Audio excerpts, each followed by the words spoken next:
Good morning students, मैं इस्माइल से प्रभा आज आपके साथ एक बार फिर से उपस्थित हूँ और इस्माइल क्लास में आपका स्वागत करती हूँ।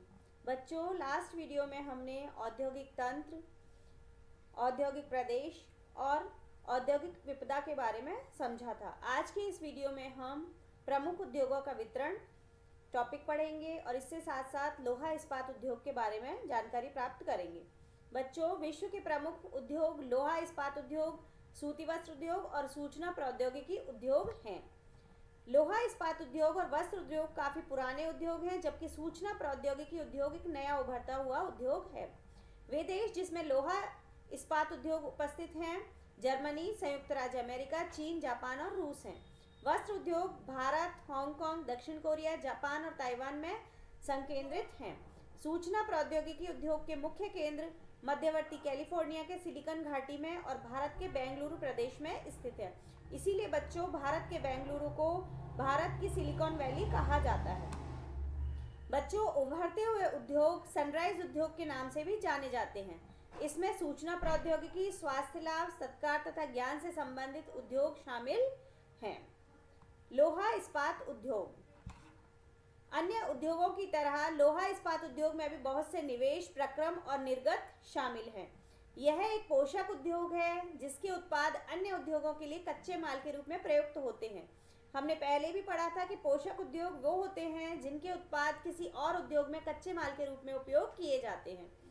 उद्योग के लिए निवेश में श्रम, पूंजी, स्थान और अन्य अवसंरचना के साथ साथ लौह अयस्क, कोयला और चूना पत्थर कच्चे माल के रूप में सम्मिलित हैं।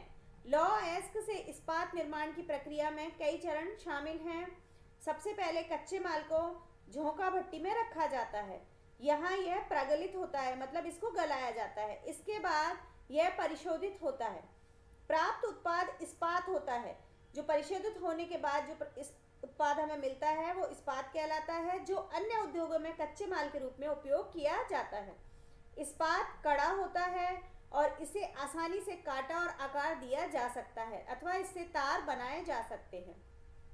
प्रगलन यह एक ऐसी प्रक्रिया है जिसमें धातुओं को उसके अयस्कों द्वारा गलनांक बिंदु से अधिक तपाकर निष्कर्षित किया जाता है। एल्युमिनियम, निकेल, तांबा जैसी अन्य धातुओं को थोड़ी थोड़ी मात्रा में इस्पात में मिलाकर इसकी मिश्र धातुएं बनाई जा सकती हैं।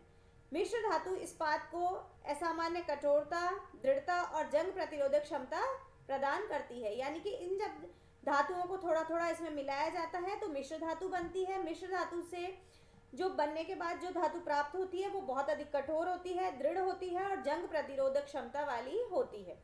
बच्चों, ये देखिए, इस्पात उत्पादन के लिए यहाँ दिखाया गया है जैसे 8 टन कोयला होता है, उसके साथ 4 टन अयस्क यानी कि लौह अयस्क को मिलाया जाता है और 1 टन चूना पत्थर को मिलाकर के ये जो झोंका भट्टी है इसमें डाला जाता है और यहाँ से इसमें गर्म वायु प्रवाहित होती है और ये देखिए यहाँ पर ये गल करके प्रगलित लोहा प्राप्त होता है। इससे इस प्रक्रिया में 1 टन इस्पात प्राप्त होता है। इस्पात प्राय आधुनिक उद्योगों का मेरुदंड कहलाता है। लगभग सारी वस्तुएं जिनका हम उपयोग करते हैं वे या तो लोहा या इस्पात से बने हैं अथवा इन धातुओं से निर्मित औजारों और मशीनों से बने हैं। पोत यानी कि जहाज, रेलगाड़ी, ट्रक और ऑटो अधिकांशतः इस्पात से बने हैं। यहाँ तक कि सेफ्टी पिन और सुइयां जिनका उपयोग आप करते हैं वे भी इस्पात से बनती हैं। तेलकूप इस्पात से बनी मशीनों से वेदित किए जाते हैं। यानी कि जो तेल के कुएं होते हैं वो भी इस्पात से बनी हुई मशीनें होती हैं, उन्हीं से उनको बेधा जाता है या उन्हीं से उनमें से तेल निकाला जाता है। इस्पात की पाइपलाइन से तेल परिवहित किया जाता है। खनिजों का खनन इस्पात के उपकरणों से होता है। कृषि के यंत्र प्राय इस्पात के बने हुए होते हैं और विशाल भवनों का ढांचा भी इस्पात का बनाया जाता है। आपने देखा होगा जब छत डलती है तो उसका जो ढांचा तैयार किया जाता है वो लोहे के सरियों से ही बनाया जाता है। बच्चों, इस चित्र के अंदर देखिए 1800 से पूर्व जो इस्पात उद्योग थे वो ऐसे स्थान पर उपस्थित हुआ करते थे जहां पर कच्चा माल, विद्युत आपूर्ति और बहता जल आसानी से उपलब्ध हो जाए। उसके बाद 1850 से लेकर 1950 तक जो इस्पात उद्योग थे वो ऐसी जगह स्थापित किए जाते थे जिनके समीप नहरों और रेलवे स्टेशन हुआ करते थे।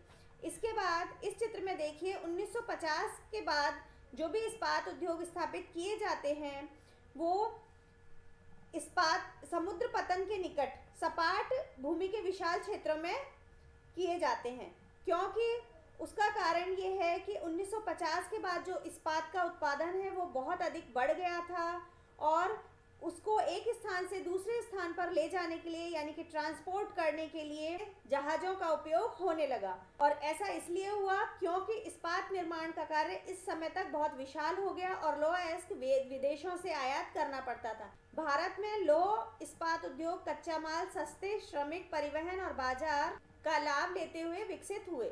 सभी महत्वपूर्ण इस्पात उत्पादक केंद्र जैसे भिलाई, दुर्गापुर, बर्नपुर, जमशेदपुर, राउरकेला, बोकारो एक ही प्रदेश में स्थित हैं, जो कि 4 राज्यों में फैले हैं।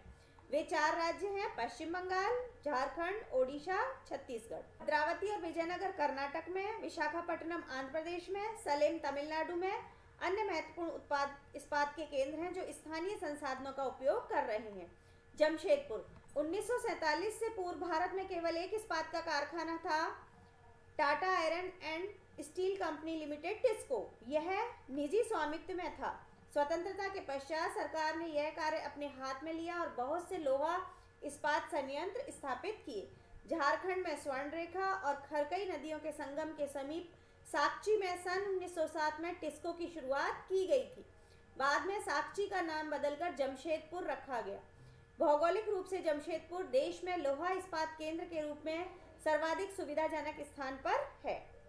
साकची को कई कारणों से इस्पात संयंत्र स्थापित करने के लिए चुना गया। यह स्थान बंगाल नागपुर रेल मार्ग पर कालीमाटी स्टेशन से मात्र 32 किलोमीटर की दूरी पर था। यह स्थान लौह अयस्क, कोयला और मैग्नीज निक्षेपों के साथ साथ कोलकाता के निकट भी था। यहाँ विशाल बाजार उपलब्ध था। टिस्को को झरिया कोयला क्षेत्रों से कोयला और ओडिशा तथा छत्तीसगढ़ से लौह अयस्क, चूना पत्थर, डोलोमाइट और मैग्नीज प्राप्त होता था। खरकई और स्वर्णरेखा नदियों से पर्याप्त जल की आपूर्ति होती थी। सरकारी प्रोत्साहनों से इसे पर्याप्त पूंजी उपलब्ध हुई। जमशेदपुर में टिस्को की स्थापना के बाद कई अन्य औद्योगिक संयंत्र स्थापित किए गए। इनमें रसायन, इंजनों के पुर्जे, कृषि उपकरण, मशीनें, टिन की चादरें, केबल और तार का उत्पादन किया जाता है। यानी कि लोहे से बनने वाले जो सामान हैं उनके भी उद्योग यहाँ पर स्थापित किए गए। भारत में लौह इस्पात उद्योग के विकास से त्वरित औद्योगिक विकास आरंभ हुआ। भारतीय उद्योग के लगभग सभी क्षेत्र अधिकांशतः अपने आधारभूत अवसंरचना के लिए लोहा इस्पात उद्योग पर निर्भर हैं। भारतीय लोहा इस्पात उद्योग में बृहत समाकलित इस्पात संयंत्रों के साथ साथ लघु इस्पात मिल भी सम्मिलित हैं। इसमें द्वितीयक उत्पादक रोलिंग मिल और सहायक उद्योग भी शामिल हैं। पिट्सबर्ग यह संयुक्त राज्य अमेरिका का एक महत्वपूर्ण इस्पात नगर है। पिट्सबर्ग के इस्पात उद्योग को स्थानीय सुविधाएं उपलब्ध हैं। कच्चा माल जैसे कोयला पिट्सबर्ग में ही उपलब्ध है, जबकि लौह अयस्क मिनेसोटा की लोहे की खानों से प्राप्त होता है, जो पिट्सबर्ग से लगभग 1500 किलोमीटर दूर है। इन खानों और पिट्सबर्ग के बीच नौ परिवहन का सर्वोत्तम मार्ग ग्रेट लेक्स जलमार्ग आता है। यह अयस्क के नौ परिवहन हेतु सस्ता मार्ग है। ग्रेट लेक्स से पिट्सबर्ग क्षेत्र एक लौह अयस्क रेलगाड़ियों से लाया जाता है। ओहियो, मोनोगहेला और एल्गनी नदियों से पर्याप्त जल प्राप्त होता है। आज पिट्सबर्ग में बहुत कम बड़ी इस्पात मिल हैं। ये मिल पिट्सबर्ग के ऊपर मोनोगहेला और एल्गनी नदी की घाटियों में तथा पिट्सबर्ग के नीचे ओहियो नदी के सहारे स्थित हैं। परिष्कृत इस्पात स्थल और जल दोनों मार्गों द्वारा बाजार में भेजा जाता है। पिट्सबर्ग क्षेत्र में इस्पात मिलों के अतिरिक्त कई अन्य कारखाने हैं। ये रेल पटरी उपकरण और भारी मशीनों के उत्पादन में इस्पात का प्रयोग कच्चे माल के रूप में करते हैं। बच्चों, ग्रेट लेक्स के नाम सुपीरियर, हॉयूरन, ओंटारियो, मिशिगन और इरी हैं। इन 5 झीलों में से सुपीरियर झील सबसे बड़ी है, जो अन्य की तुलना में उच्च ऊर्ध्व प्रवाह पर स्थित है। तो बच्चों, आज के वीडियो में हमने प्रमुख उद्योगों का वितरण के अंतर्गत लौह इस्पात उद्योग के बारे में जाना और भारत में हमने जमशेदपुर के लौह इस्पात उद्योग और विदेशों में हमने पिट्सबर्ग के लौह इस्पात उद्योग के बारे में अध्ययन किया। आप इस वीडियो को देखें, समझें और अपने अनुभव मुझे बताएं। Thank you.